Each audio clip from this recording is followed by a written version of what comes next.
Wedding filmmaking has changed a lot over the years. The films are better, the expectations are higher, and for a lot of us, the pressure is heavier than ever. Our desire and our love of making work we're really proud of and we really enjoy has a flip side to it.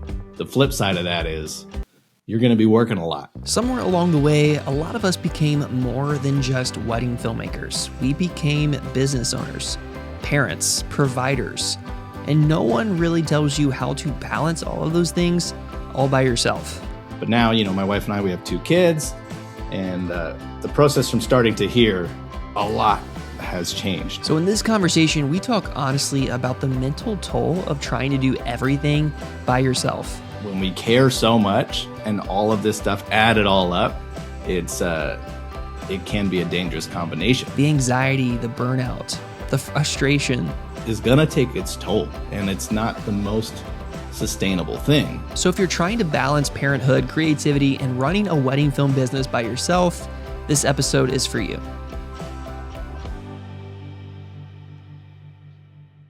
Well, Maclean. Yes. Thanks Jared. for, hanging out again. It's good to see you. Thanks for having me. Good to see you, man. I saw a reel that you posted the other day, and I thought, man, this is something that we need to talk about. Let me guess. You care about story, but something's not working. What do I do with my hands? My name is Maclean, and I've been making films for over 20 years. Skate videos, music videos, comedy films. It was fun, but I felt directionless. In 2008, I went to film school, and everything clicked. I graduated, got married, went full-time, and traveled the world telling stories. And then, life got bigger. And while the work grew, so did the endless editing. In 2020, I taught hundreds of filmmakers how to tell better stories. That same year, I had my first panic attack. Then another, and another. I knew something had to change. So instead of handing off my work to someone else, I started asking a different question. What if the problem wasn't the workload, but where I was starting? In 2024, I built Plotline. Not as a startup idea, but as a way to start with story before the timeline. And in building it, I finally learned what I'd been missing, the start with story. So this page is for filmmakers who care deeply, who want to tell real stories without the chaos. If that's you, you're in the right place. Putting out that reel, I was just kind of like, I don't know, this is my story. It's just very honest of where I've come from and where we're going. And I just hope people can identify with it because it is such a solitary job. But we'll get into that down the line. But so my wife and I, we started Hello Tomorrow Films in Vancouver here it was in 2006. So we're late 2006. So we're coming up on 20 years, which is wild.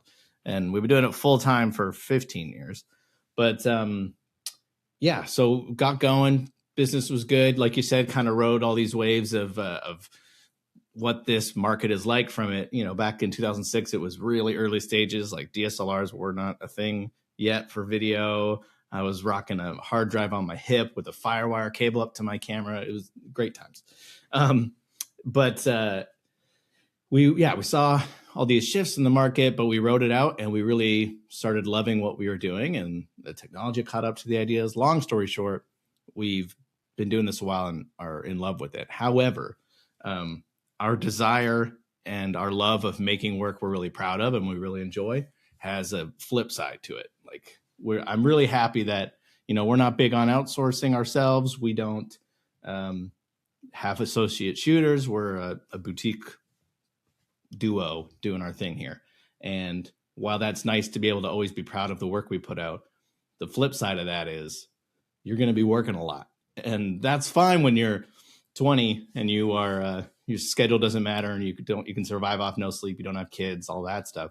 But now, my wife and I, we have 2 kids, and the process from starting to here, a lot has changed. And kind of a wake up call for me was our son was born in 2017, and right away, crazy birth story that made all of this even more difficult.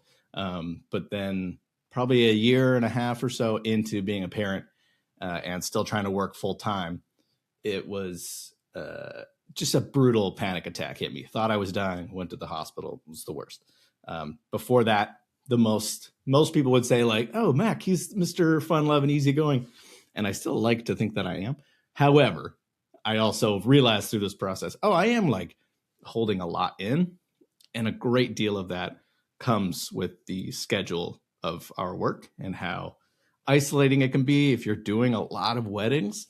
Videoing, say, 30, 40 a year, that is going to take its toll, and it's not the most sustainable thing, especially if you're trying to do it at a high level and put all of your creativity into it. So I kind of thought maybe this is a one-off. It continued, even ramped up to the point it got pretty severe for a while. And I just white knuckled it for a while, and saw some big lifestyle changes that helped a lot for sure, but still didn't have a long-term solution of like, okay, but how's my path going to change? Because I don't want to be trapped in this, trapped for lack of a better term, of this way of, well, I got to pay the bills and this is what I do. And I need to have full seasons, but there's only so much you can increase your pricing, all this stuff, as I'm sure a lot of people feel.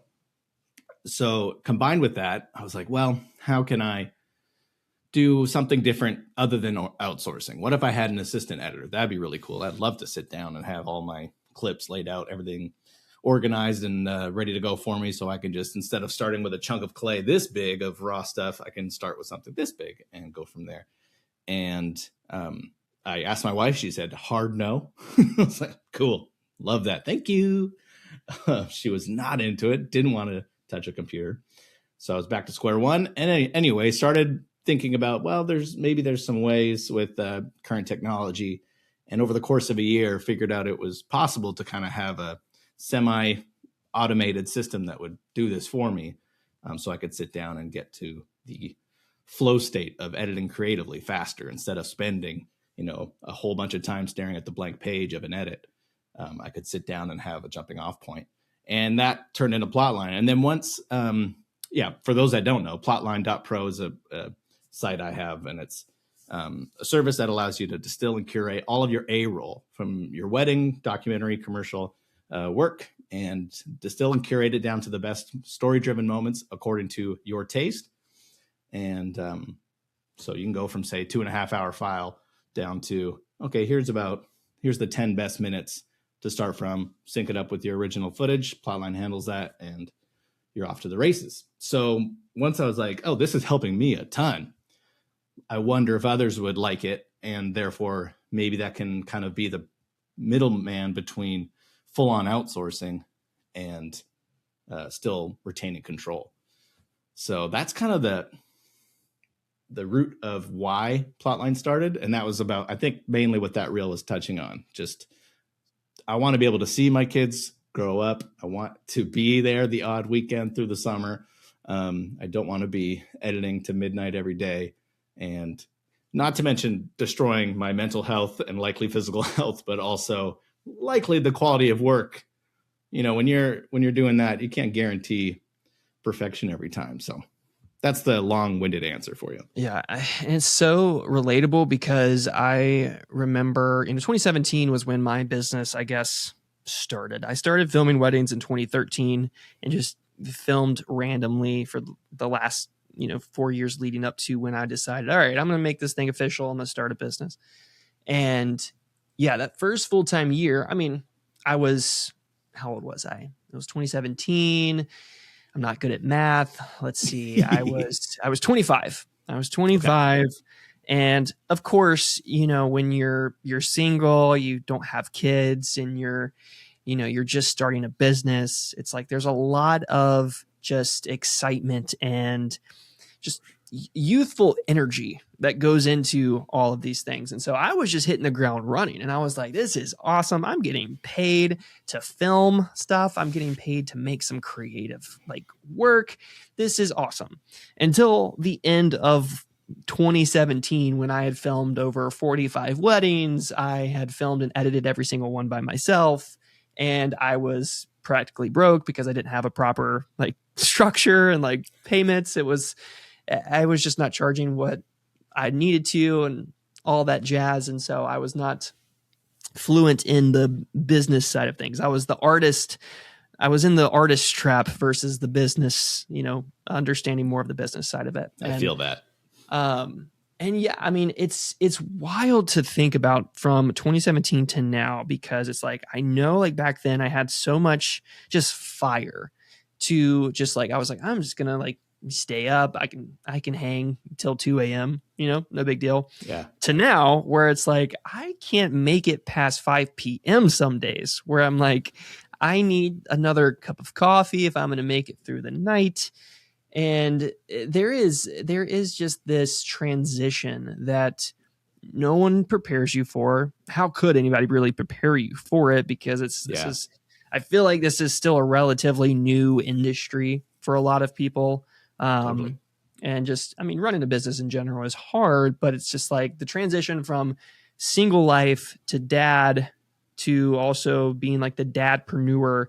It's just taxing. And I mean, I relate really well to your story because in 21, that's when all of my anxiety and panic and all that stuff started hitting me.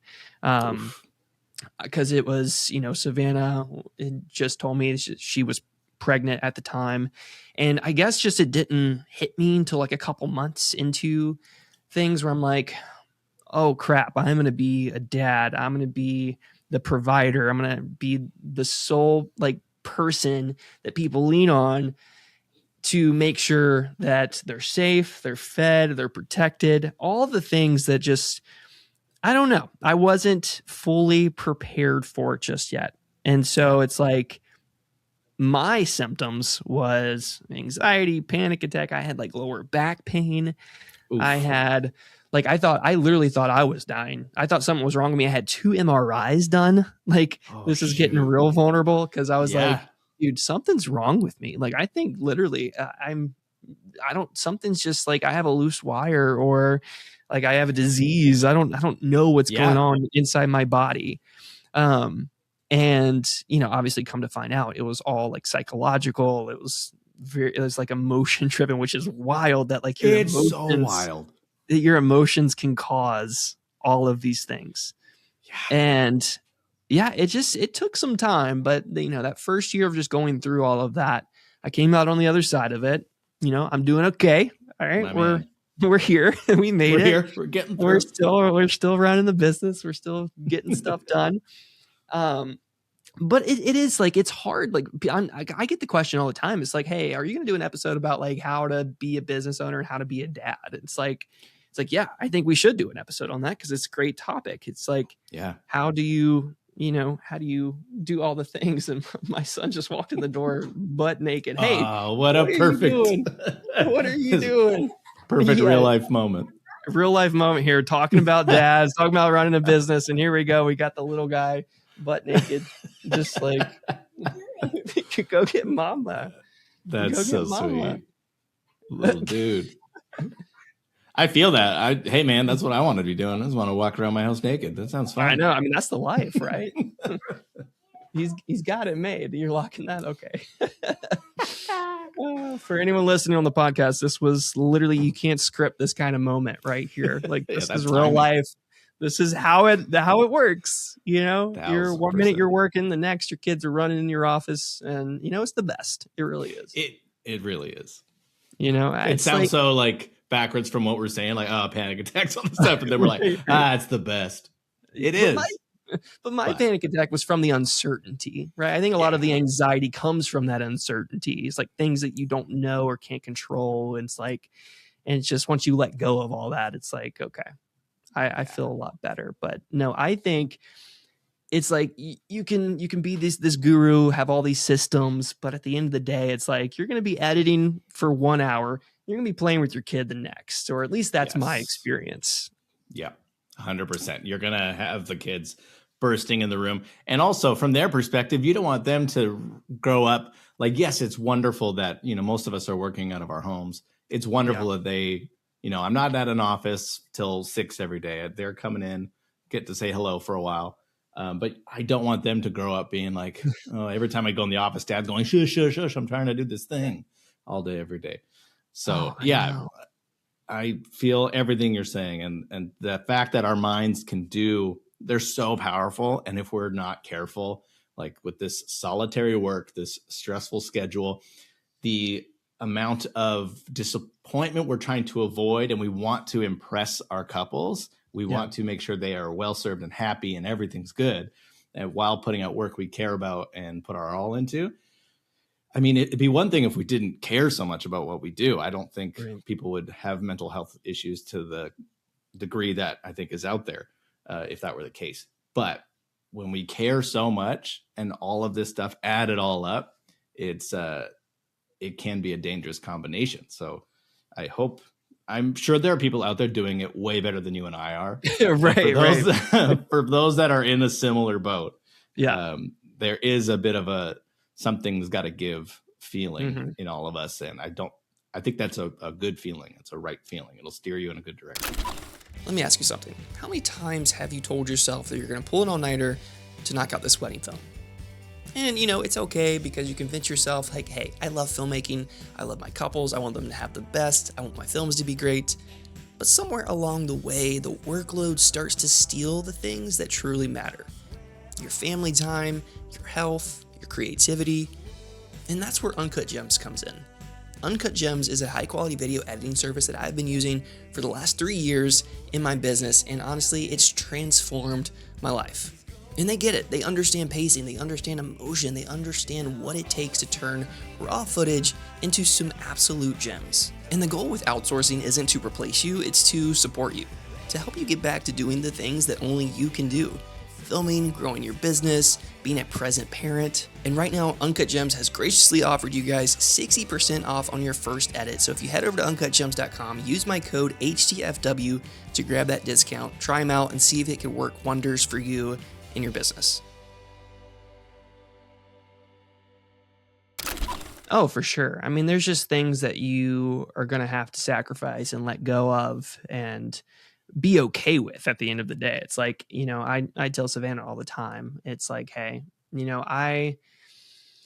I don't really care to be in my office for 8 to 9 hours in a day. Like, I appreciate and actually like the fact that you guys are right downstairs, that I can hear Ashton screaming off the top of his lungs sometimes, some days, just watching some of his favorite shows or bouncing off the walls. It's like I find comfort in that. But then, like, on the same token, I know there are people out there just that are like, how do you just find the balance though at times when you got to lock in to in certain parts of, your day to day. You do have to lock in and get work done. How do you be productive? How do you also just like take care of your mental and, make sure that you don't like collapse at the end of the day? And it's like, I don't have all the answers to that. I just know what's worked for me. And a big part of what's worked for me is delegation. And I feel like that's why, Plotline was created for you. It's like you needed that support to some capacity. And a lot of people can't afford outsourcing. And I totally understand that. Because I was in that boat for years. But it just got to a point where I needed that support if I wanted to keep doing this thing. 100%. Because you can only do so much by yourself. And you can only do so much by yourself well. If you split your focus, to so many different avenues, that's where your work suffers. That's where your clients start to feel like they're underappreciated or that you're not giving them the best in product. And I mean, I've had to straight up just email couples where I'm like, hey, I know your delivery is scheduled for tomorrow. I just need a little bit more time.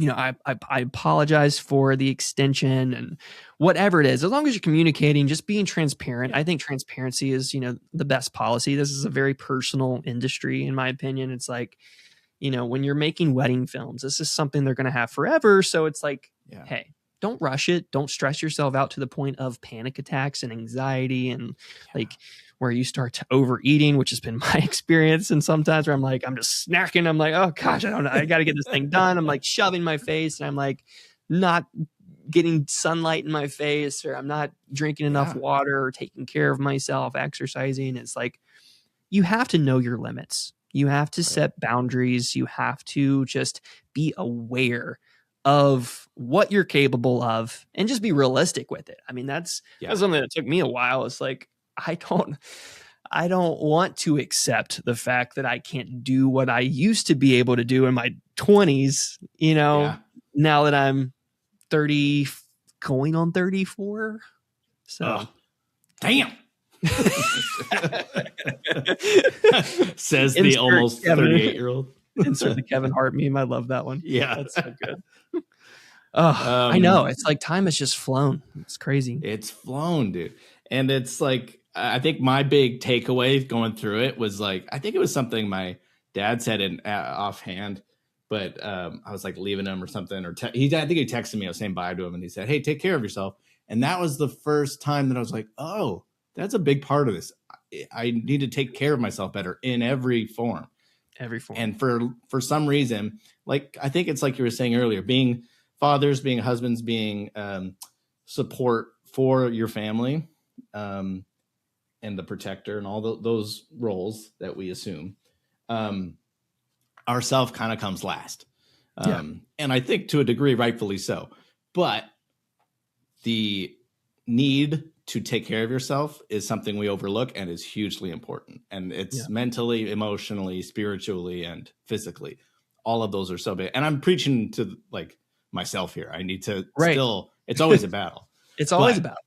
It's okay to, I think that was the big realization. It's okay, and you should take care of yourself for everybody and every part of your life's benefit. And that was the big like aha thing for me. So if it's outsourcing, if it's delegating, if it's getting better systems in place, if it's, taking a break and going for a walk, if it's asking for more time from a couple, those are all steps you should take. Also, couples are most of the time, if you're, like you said, communicating, I think this generation that are getting married are all like, of course, look after yourself. It's okay. Yeah. I would if I were in their shoes. So I mean, self-care, I feel like is something that's more, I guess, sought after in this younger generation, because it's just like there's more information out there about just health and resources to better your life and things like that. So it's definitely something, like you said, that is just a constant battle. I don't think it's something that anyone has figured out all the time. I mean, maybe someone's got it down to a solid system and routine where it's like they don't ever go through seasons, but I don't think that's realistic. We're all human. We all get weathered and defeated and need that rest every single year. I feel like, and it's fitting that we're talking about this in January, because it's January I feel like is that time of year. It's like after Christmas, you just want to hibernate for like a couple months. You don't want to even think about work or editing or filming. It's like you've been doing it like for so long throughout the year. You're just tired. And and that's where I feel delegation has helped me so much to be able to rest, because when you can't really take a sabbatical from your work, and everyone needs some kind of time away, whether it's a family vacation, whether it's, you taking like a week off from even looking at your phone or from social media, which I think everyone should do. It's life-changing at some point. Everyone should take like a fasting break for like at least a month from social media. For real. It really does help you reset, recharge, and just refocus on what you're passionate about. Because what I have found is when I don't do those things, I find myself in a not so fun place where my mental is just skewed. I'm just more irritable, more frustrated, like more I don't want to say that I become a grumpy old man, but I become a grumpy old man if I don't get my rest, where I just look at this stuff. I'm like, I don't want to do this anymore. I hate this. And I don't want to even use the word hate, because that's just, that's not true. It's not reality, but it's just when you hate that feeling. You hate that feeling. And when you kind of work yourself to the point of total mental and physical exhaustion, that's where you want to throw in the towel. You want to run away, as far away as you possibly can from all responsibility. And I need it. I have to have it. And I think that's where a lot of us, or, not a lot of us, but many of us tend to neglect from time to time. Yeah. It's, Well, yeah, and like you were saying earlier, it's so cool to see the information that's out there these days that has come up of about health and taking care of yourself and Yeah. how important sleep is and how important it is to be able to, we're in a culture where maybe 30 years ago you could leave the office and no one would contact you and you'd be off the Yeah. clock and it was Yeah. normal. Now, mentally, at least a portion of us is on the clock in Yeah. in our world 24/7, it feels like. So like you said, being able to shut off, go on a trip, just put your phone down for a week or something like that is a massive, massive help. Yeah. I mean, it is true that, I mean, I appreciate that I kind of grew up in the 90s where I lived in a world where we weren't constantly connected. Yeah. You know, we weren't seeing like all the news across the entire world in like a split second. And we don't know how to process all this information. We don't know how to process it. And that's just where we are in the pickle that we find ourselves in our culture today. But it's just like, that's why it's so important that you need that reset. And like, you just need that time away from the screen. I have invested in some red light glasses, which have been super helpful. They're supposed to help with like sleep and just, obviously blocking the blue light because blue light's not so great for you, as you've come to learn. Yep. But that's huge. Yeah, I know what you're saying too. Like we didn't grow up with a little buzz in my pocket. Oh, what's that? Oh, world's falling apart. That's cool. Yeah. And just go about your day. The dumpster fire is just great. What we got today? Okay, cool. Feels nice. Thank you. Yeah, thank you. It's brutal. So yeah, protecting what goes in is so important, and refilling what's in there too. Like for me, sometimes I'm devoid of inspiration when I'm in these funks. Like you do have to try and shift the thinking of it is for the betterment of my work to actually switch gears and concentrate on filling up my my cup, for lack of a better term, and just bringing some joy back into your life and remembering why you got into this, and seeking out things to consume that you love or activities to do that you love, etc. I heard the phrase, your business is only as healthy as you are. And I feel like that's so true. Yeah. If your mental health is kind of not functioning at its best, or your physical health is, you haven't exercised in like 6 months, or, you kind of stress like eating, which I experienced, which was not great. Especially during like the COVID era, I was just not in shape. I'm not in shape now. I mean, I'm kind of getting back to that unfortunate stress eating stage, and I need to stop myself now. This is my self-awareness moment, Jared. So listen to this podcast and take your own advice. But oh man, it is hard. I mean, and I feel like it's just one of those things where you just got to give yourself some grace. We can beat ourselves like to a pulp, and I feel like we do. I guess I'm projecting here. I don't want to project, but I feel like if you're in this creative field, if you're a solo entrepreneur, you're gonna go through that season where the voice inside your head not being very nice to you. You're over criticizing yourself. We are our own worst critics. That is a very true statement. And yeah, I just think when you get to that point, you have to have that level of self-awareness. Like, why am I so irritable? Why am I yelling at the mailman right now? It's 9 a.m. I shouldn't be. He's a nice man. I shouldn't be yelling at him. He's delivering my mail. It's like, or I'm flipping people off because they cut me off in traffic, or whatever it is. I don't flip people off in traffic, guys. I just want to let you guys know that I don't do that. I'm just saying, painting the scenario, painting the picture. I don't have road rage. The mental picture of you doing it is hilarious. That's what I can't imagine. I don't have road rage. But you do. I mean, obviously when you're in just such a fragile state of mind, it's easy to slip and, do things that are out of character. And so that's why I feel like this is an important conversation, because it's just like, it's one of those things we need to be self-aware of when we're feeling like on edge And it's easy to feel on edge in 2026. There's a lot of reasons even outside of business to feel on edge in 2026. So, Totally. yeah, I think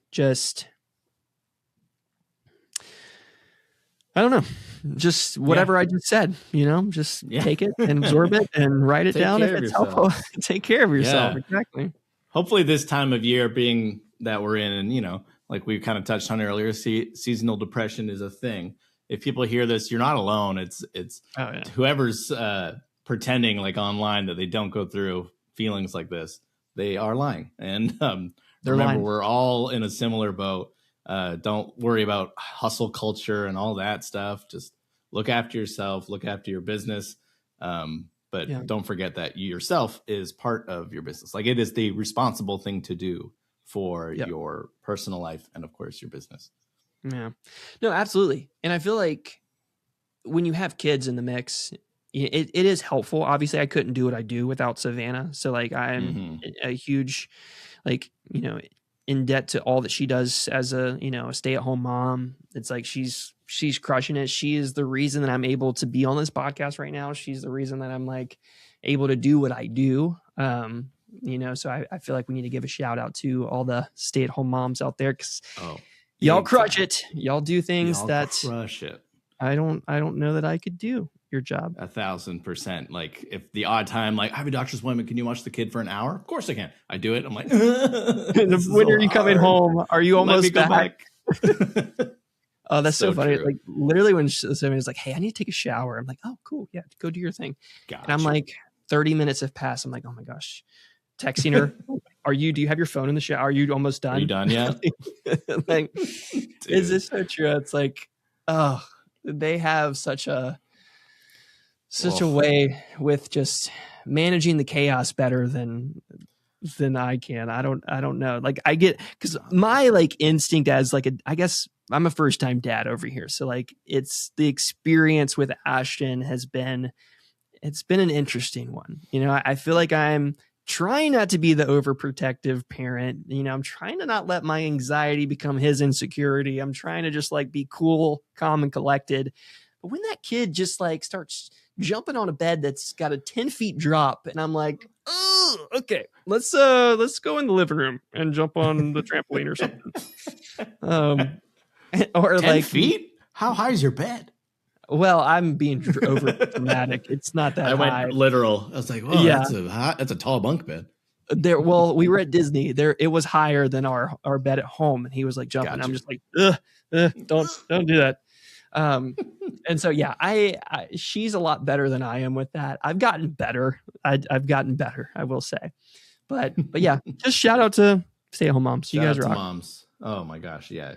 They and check on them. Check on if you have a wife that's a stay-at-home mom. Check on them. Please. Make sure they're good. Yeah, make sure they're good. If you've been editing for 6+ hours, you haven't said anything to them in that time, make sure you go see if they're doing okay. Big time. Oh man. Well, Maclean, I just appreciate you for sharing this conversation with me today. I feel like it's such an important topic as just dads and business owners, and even if you're a mom and you're also a mom boss and doing your thing, if you're feeling that, just, I don't know, that anxiousness for that discontent with life and business right now, it's definitely, you're not alone. It's something we all go through. We all find ourselves in this cycle every single year, and it's a season, and this too shall pass. So that's right. That's a good mantra to be left with. This too shall pass. Good things, bad things, this too shall pass. Yeah.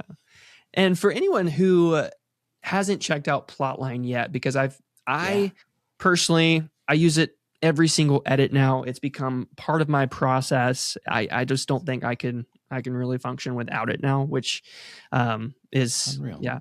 I absolutely love it. And so I want people to kind of get immersed into what it is and how it can be beneficial, and just that assistant and support that we all need in our businesses. So where can people find you and learn some more information about it?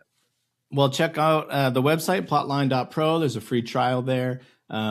If you want some more kind of examples of what Plotline's capable of, you can check out our Instagram at Plotline Pro, Plotline.pro. And we've recently pushed out some really cool updates that allows you to tailor the story to your liking even more before you actually generate your story script, is what we call them. So yeah, get on it. I think it'll change workflows for a lot of people.